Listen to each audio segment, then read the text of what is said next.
student, hope you all are fine, right? Last lecture में हमने name the conservative forces, right?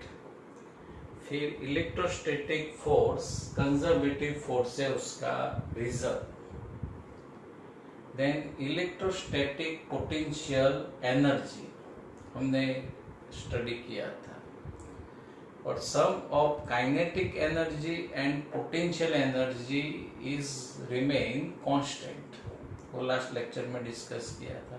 Theory में आगे है explain electrostatic potential energy difference and give the noteworthy comments on it. Electric potential energy difference को समझने के लिए एक सोर्स चार्ज है, उसको ओरिजिन पर रख देते हैं, उसके इलेक्ट्रिक फील्ड के अंदर एक टेस्ट चार्ज रख देते हैं क्यू, लास्ट लेक्चर के जैसे। अब ये क्यू चार्ज इस इलेक्ट्रिक फील्ड में कहीं पर भी आप रख दो, कहीं पर भी दूर या अंदर, लेकिन इलेक्ट्रिक फील्ड के अंदर होना चाहिए।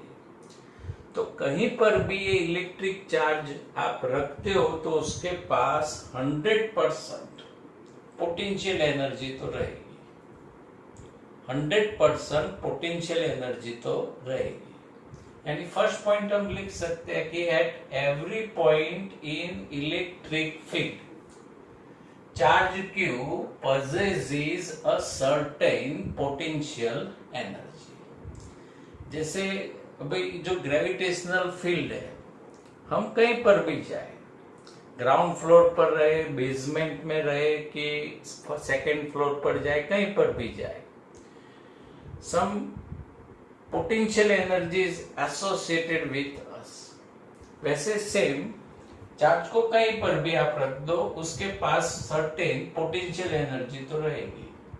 यानी at every point in electric field charge Q possesses a certain potential energy। हमें क्या डिस्कस करनी है? Electric potential energy difference. तो ये जो चार्ज है उसको R से P पॉइंट तक आप शिफ्ट कर दो। शिफ्ट करोगे ऐसे तो होगा ही नहीं, 3 ऑप्शन है, लेकिन फर्स्ट सेकंड पॉसिबल नहीं है। तो हमें ये जो चार्ज है, टेस्ट चार्ज, उस पर वर्क करना पड़ेगा, और ये जो वर्क करते हैं वही वर्क चार्ज के अंदर पोटेंशियल एनर्जी के फॉर्म में स्टोर होता है। Second point, work done on charge Q from R to P is equal to potential energy difference between points R and P। क्योंकि दोनों पॉइंट इलेक्ट्रिक फील्ड के अंदर है बच्चों, ये पॉइंट R इनफाइनाइट डिस्टेंस पर होता है, तो हम ऐसा लिख सकते कि जो वर्क होता है वो पोटेंशियल एनर्जी के फॉर्म में स्टोर होता है, लेकिन दोनों पॉइंट इलेक्ट्रिक फील्ड के अंदर है, और दोनों पॉइंट पर जब चार्ज होता है तब उसके पास कुछ ना कुछ पोटेंशियल एनर्जी तो होती है। इसीलिए हम ऐसा लिख सकते हैं कि work done on charge Q from R to P is equal to potential energy difference between R to P। जो वर्क होता है वो point R and point P के बीच में जो पोटेंशियल एनर्जी डिफरेंस होता है उसके इक्वल टू होता है। Potential energy difference is equal to potential energy at point P minus potential energy at R। Delta U is equal to UP minus UR, and according to last statement delta U potential energy difference is equal to work from R to P। Delta U is equal to WRP। अब same mathematical expression word में लिखते हैं तो we can define electric potential energy difference between 2 point. We can define potential energy difference between 2 point as the work required to be done by an external force Q को R से P लाने के लिए हमें क्या करना पड़ेगा, work, और कौन सा फोर्स लगाना पड़ेगा, एक्सटर्नल फोर्स, क्योंकि इलेक्ट्रोस्टैटिक फोर्स तो उसको रिपेल करता है। तो work required to be done by an external force in moving charge Q from one point to another for electric field of any arbitrary charge configuration. यानी यहां पर बच्चों आपको याद रखना है कि इलेक्ट्रिक फील्ड के अंदर चार्ज को वन पॉइंट से सेकेंड पॉइंट पर शिफ्ट करते हैं, तो जो वर्क करना पड़ता है वो दोनों पॉइंट के पोटेंशियल एनर्जी के डिफरेंस के इक्वल टू होता है। अब ये जो पोटेंशियल एनर्जी का डिफरेंस है, इसके कुछ नॉट वर्दी पॉइंट्स बच्चों डिस्कस करते हैं। तो इसका जो फर्स्ट नॉट वर्दी पॉइंट है उसको प्रैक्टिकली समझते हैं, जो 11th में भी हम डिस्कस कर चुके हैं। जैसे कोई ऑब्जेक्ट रेफरेंस लेवल से h1 हाइट पर है, अब इस ऑब्जेक्ट पर ग्रेविटेशनल फील्ड के अगेंस्ट वर्क करते हैं और उसको h2 हाइट पर ले जाते हैं। तो यहां पर work W is equal to minus, क्योंकि ग्रेविटेशनल फोर्स के अगेंस्ट में वर्क होता है force into displacement h2 minus h1। Initial level h1 है और आपको ले जाना है h2 पर। अब ये सेम ऑब्जेक्ट है, उसको ऐसे घुमा के h2 हाइट पर ले जाते हैं, तो उस टाइम पे भी वर्क तो यही आएगा, minus mg bracket h2 minus h1। यही सेम ऑब्जेक्ट को ऐसे यहां पर घुमा के ऐसे h2 हाइट पर ले जाते हैं, क्योंकि डिस्प्लेसमेंट है वो पाथ पे डिपेंड नहीं है, वो इनिशियल फाइनल पोजीशन पे डिपेंड है, हम 11th में पढ़ चुके हैं। तो इस ऑब्जेक्ट को आप कोई भी पाथ पे h1 से h2 हाइट पर आप ले जाओ, सीधा डायरेक्ट ले जाओ या उसको ऐसे घुमा के ले जाओ, कुछ भी आप कोई भी पाथ सिलेक्ट करके उसको h2 हाइट पर ले जाओ, लेकिन सब सिचुएशन में वर्क आपको सेम मिलेगा। तो सेम एप्लीकेशन यहाँ पर चार्ज में होती है। ये जो चार्ज है उसको आप ऐसे डायरेक्टली P पॉइंट पर ले जाओ और वर्क आप फाइंड कर दो। ये Q चार्ज है, उसको आप डायरेक्ट नहीं ले जाते, ऐसे घुमा के ले जाते हैं, तो भी वर्क यहाँ सिचुएशन 1 में जो वर्क मिलता है उतना ही वर्क मिलेगा। अब ये चार्ज को आप ऐसे ऐसे P पॉइंट पर ले जाओ और वर्क फाइंड करो, तो तीन सिचुएशन में आपको वर्क इक्वली मिलेगा। ओल्ड सिलेबस में इसका प्रूफ था, लेकिन एनसीईआरटी बुक में ऐसा कोई प्रूफ दिया नहीं है। आपको ये डायरेक्टली स्टेटमेंट याद रखना है कि इलेक्ट्रिक फील्ड में चार्ज, इलेक्ट्रिक चार्ज पर जो वर्क होता है is depend on initial and final position and not depend on types of path।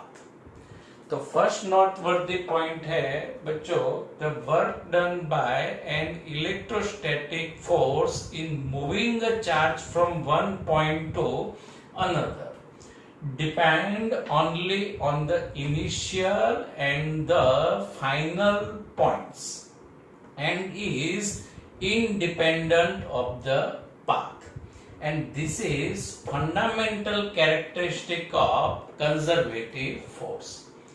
तो ये कंजर्वेटिव फोर्स की फंडामेंटल कैरेक्टरिस्टिक है कि जिसमें work is depend on initial and final position but not depend on types of path। First noteworthy point।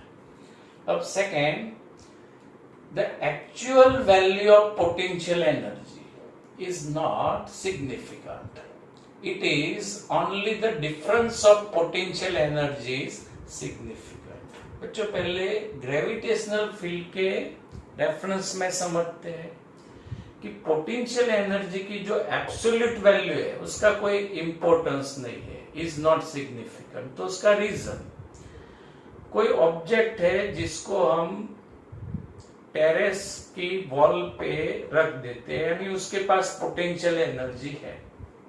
Terrace की wall पर हमने parapet पर ये ऑब्जेक्ट रख दिया, यानी पोटेंशियल एनर्जी उसके पास है। 1 day, 1 month, 1 year, 2 year object वहां ही रहता है।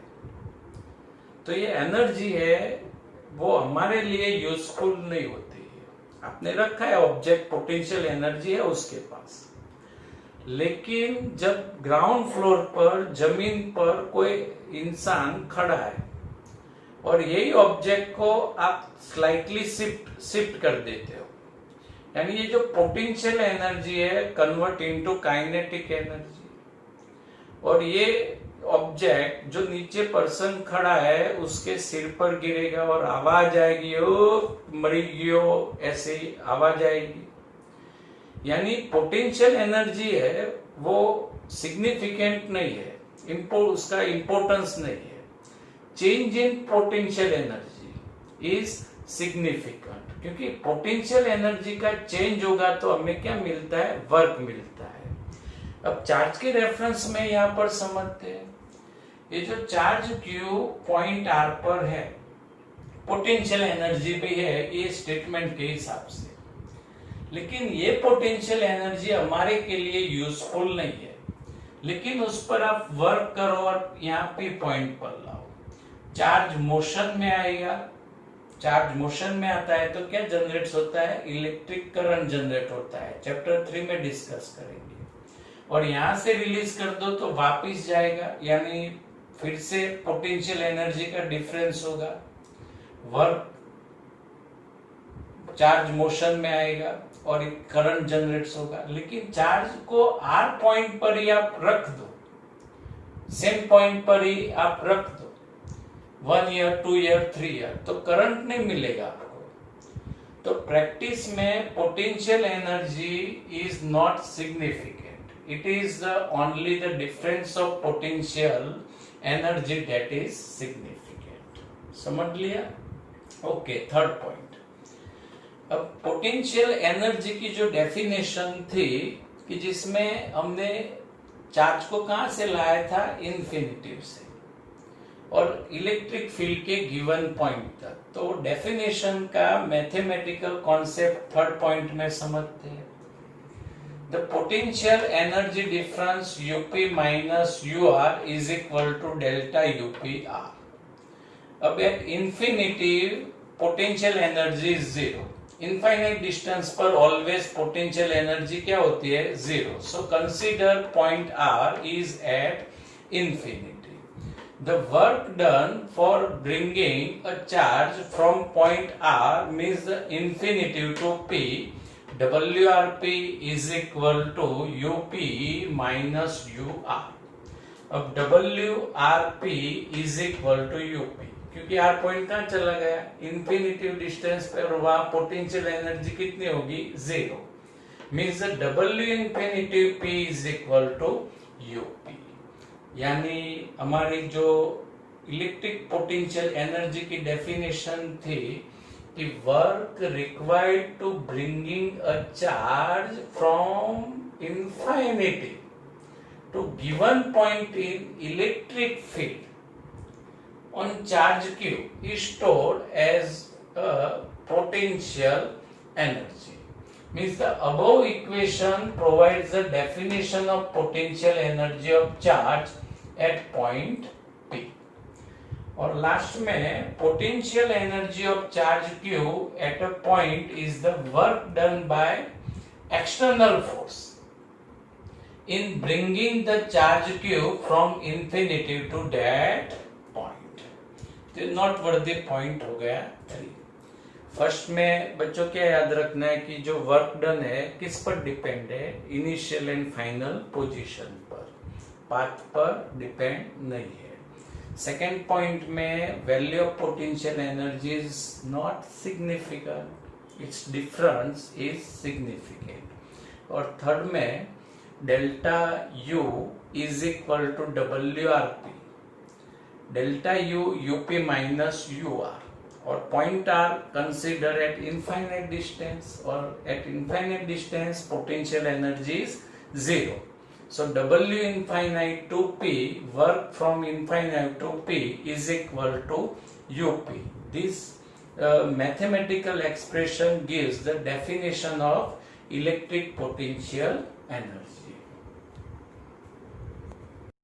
Next question is define electric potential and explain it, write its unit and other unit. Electric potential को यहाँ पर हमें एक्सप्लेन करना है।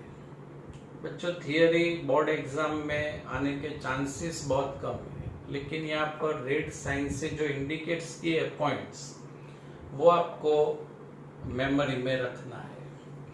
तो पहले इलेक्ट्रिक पोटेंशियल की definition, the work required to be done against the electric field to bring a unit positive charge from infinite distance to the given point in the electric field is called the electrostatic or electric potential at that point.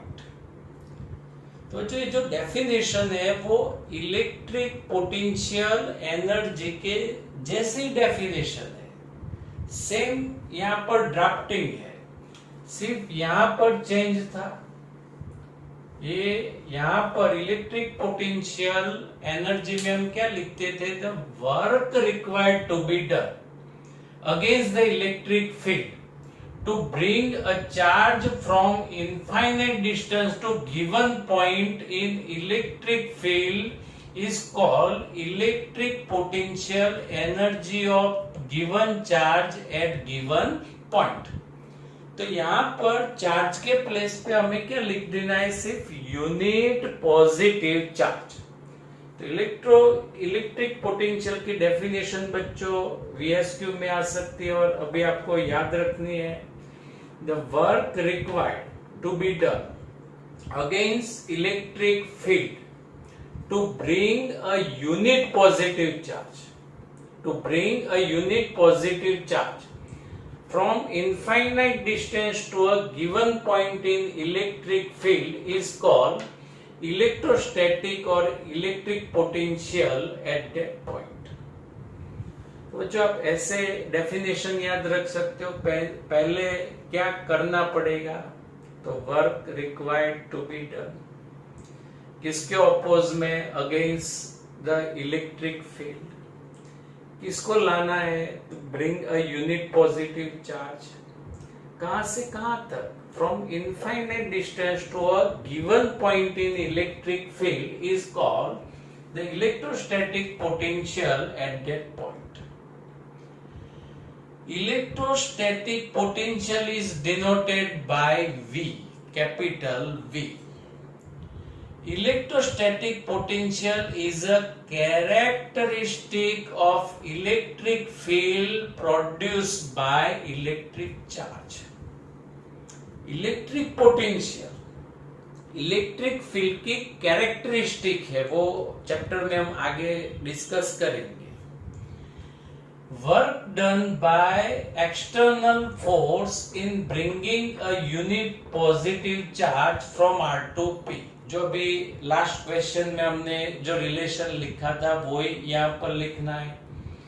WRP work from R to P is equal to, हम क्या लिखते थे, delta U, और delta U के place पर UP minus UR।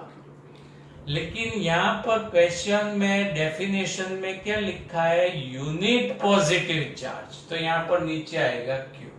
आया समझ में, यहाँ पर भी नीचे आएगा Q। अभी Q टर्म्स दोनों के नीचे रख देते हैं, UP upon Q minus UR upon Q। अब डेफिनेशन को यहां पर अप्लाई कर दो, यूनिट पॉजिटिव चार्ज। अब कहां से लाना है, from infinity to given point in electric field, तो ये यूपी हो गया।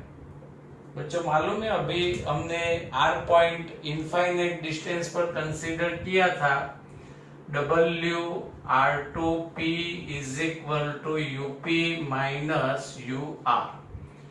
ये पॉइंट हम R इनफाइनाइट डिस्टेंस पे लेते हैं तो W infinite to P UP minus U infinity, और यहाँ पर इन्फिनिटी डिस्टेंस पर क्या होता है, पोटेंशियल एनर्जी क्या होती है, 0 होती है।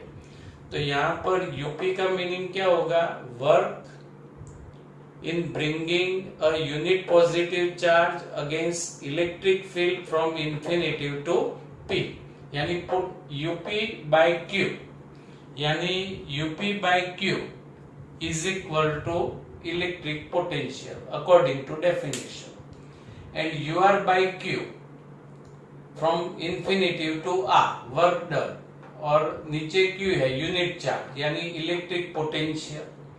अब Vp minus VR is equal to delta V, तो यहाँ पर Vp यानी electric potential at point P, VR electric potential at point R, and delta V is the potential difference, electric potential difference, जिसको शॉर्ट फॉर्म में PD potential difference से जान सकते हैं। प्रैक्टिस में actual value of electric potential is not significant, it is only the difference of electric potential is significant. Electric potential की जो value है वो सिग्निफिकेंट इंपॉर्टेंस नहीं है, उसका जो डिफरेंस है वो सिग्निफिकेंस है। हमने चैप्टर के स्टार्टिंग में ही कहा था कि हमारे घर का जो इलेक्ट्रिक मीटर है वहां पर पोटेंशियल हाई होता है, और स्विच बोर्ड होता है वहां पर पोटेंशियल लो होता है। तो उसकी वजह से क्या होता है कि पोटेंशियल डिफरेंस की वजह से क्या होता है कि charge moves from higher electric potential to lower electric potential, and due to motion of charge electric current is generated, and this current we use in electric appliances. So electric potential is not significant, but it is difference. Its difference is significant. Now its mathematical expression, please keep in memory. According to definition, electric potential at point P. यहाँ पर suppose electric field है, ये point लेते हैं P. अब unit charge है उसको इनफाइनिटी से यहाँ P पॉइंट तक हमें लाना है, और डेफिनेशन के हिसाब से उसका मैथमेटिकल एक्सप्रेशन तैयार करते हैं। पहले तो यहाँ पर बच्चों लिखा है against the electric field, sign आएगी माइनस, राइट। फिर from infinite distance to given point integration infinite to P, work है, और ये जो वर्क है वो force due to variable force है, इसीलिए यहाँ पर minus integration infinity to P force into displacement vector F into vector dl, यहाँ dr भी आप लिख सकते हो। अब वेक्टर F फोर्स, तो force vector F is equal to chapter 1 के हिसाब से Q vector E, electric field की डेफिनेशन, और ये जो चार्ज है हमने यूनिट लिया है तो vector F is equal to vector E हो गया। तो यहाँ पर electric potential at point P is equal to minus, क्योंकि अगेंस्ट वर्क है, वेरिएबल फोर्स का वर्क है, so integration from infinity to P vector E dot vector dl, force आएगा लेकिन यूनिट चार्ज है, इसके लिए यहाँ पर vector F is equal to हम क्या लिख देंगे, वेक्टर E। आया समझ में। अब same electric potential at point Q, यहाँ पर कोई दूसरा पॉइंट है Q, तो क्या हम इक्वेशन लिख सकते हैं, electric potential at Q VQ is equal to minus integration from infinity to Q vector E dot vector dl। कोई पॉइंट्स आर है तो यहाँ क्यू के प्लेस पर क्या हो जाएगा, आर हो जाएगा। अब यूनिट, तो इसका जो यूनिट है वो हम डेफिनेशन पर से लिख सकते हैं, work against electric field to bring a unit positive charge, यानी चार्ज नीचे आएगा, यूनिट तो कूलम, वर्क जूल, तो इलेक्ट्रिक पोटेंशियल या पोटेंशियल डिफरेंस का यूनिट्स होगा जूल पर कूलम, और उसके इक्वल टू हम लिख सकते हैं वॉल्ट, और ऐसे भी लिख सकते हैं J/C is equal to V। Electric potential और पोटेंशियल डिफरेंस का डायमेंशनल फॉर्मूला जूल, यानी इसका नंबर आएगा 1 to 2 जूल का, तो M1 L2 T-2 coulomb A1 T1 and simplify M1 L2, ये ऊपर आएगा T-3 A-1 dimensional formula, keep in memory. और लास्ट में है electric potential is a scalar physical quantity. Electric field vector है, लेकिन ये जो इलेक्ट्रिक पोटेंशियल है is a scalar physical quantities. Thank you, have a nice day.